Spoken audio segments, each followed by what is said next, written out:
సాధారణంగా బస్టాప్ అంటే వాహనాలు వచ్చే వరకు నిరీక్షించడం, ఎండా వానకు తడవకుండా ఉండటం వరకే పరిమితం. కానీ ఆ బస్టాప్ మాత్రం ఇందుకు విభిన్నం. నిలువు నీడతో పాటు నీటిని అందిస్తూ ఆకట్టుకుంటోంది. విజయనగరం జిల్లా బొబ్బిలి పట్టణ పరిధిలోని పాత బొబ్బిలి కూడలిలో కొలువైన వాటర్ బస్టాప్ విశేషాలను ఇప్పుడు చూద్దాం.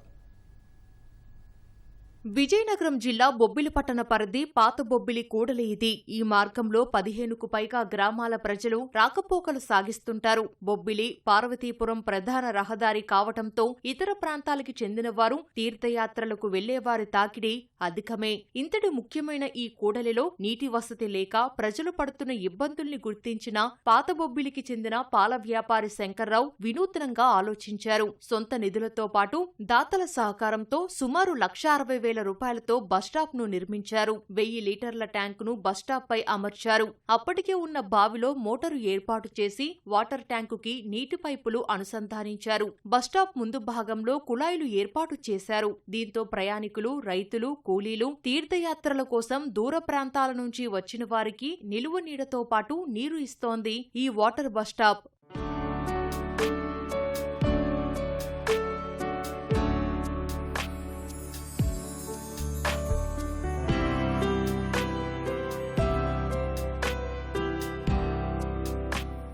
బస్టాప్ పై 1000 లీటర్ల ట్యాంకుని నిత్యం నింపుతున్నారు శంకర్రావు. ప్రయాణికుల రద్దీ, అవసరాల దృష్ట్యా ఒక్కోసారి ట్యాంకును రోజుకు 4-5 సార్లు నింపుతున్నట్లు చెబుతున్నారు. తీర్థయాత్రలు, దూర ప్రాంతాల నుంచి వచ్చిన వారు ఇక్కడ ఆగి వారి అవసరాలు తీర్చుకుంటున్నారు. పరిసర ప్రాంతాల్లో శ్మశాన వాటికల్లో అంత్యక్రియల్లో పాల్గొనే వారికి ఎంతో ఉపయుక్తంగా మారింది.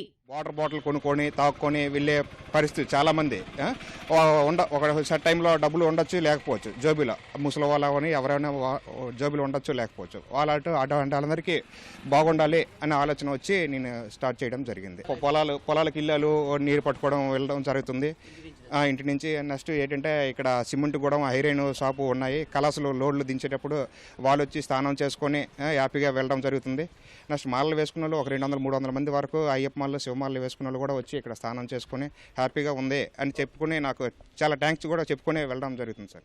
ఇది ఎంతో మందికి ఉపయోగపడుతుంది. ఇప్పుడే కాదు, నేను స్వామిలు వచ్చి ఇక్కడ స్నానం చేస్తుంటారు, అలాగే భవానీ మాల వేసిన వాళ్ళు కూడా స్నానం చేస్తుంటారు, చూశాను. ఇది మాత్రం అందరికీ చాలా ఉపయోగపడుతుంది సార్. ముందు అయితే ఎక్కడ వాటర్ దొరికేవాడు కాదు సార్. చాలా దాహం వేసి ఎవరో ఇంటికి వెళ్ళి వాటర్ అడిగి వాళ్ళు తాగేవాళ్ళు, కొంతమంది ఇచ్చేవాళ్ళు, కొంతమంది ఇచ్చిన వాళ్ళకి కూడా ఉండేవారు.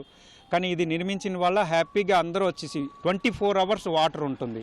అది చాలా ఉపయోగపడుతుంది. ఇది నిర్మించడం వలన చుట్టుపక్కల ఉన్న గ్రామాలందరికీ కూడా చాలా ఉపయోగపడుతుంది సార్. విలేజ్లో వచ్చిన వాళ్ళందరికీ కూడా వాటర్ ఫెసిలిటీస్ బాగా పనికొచ్చింది ఇది.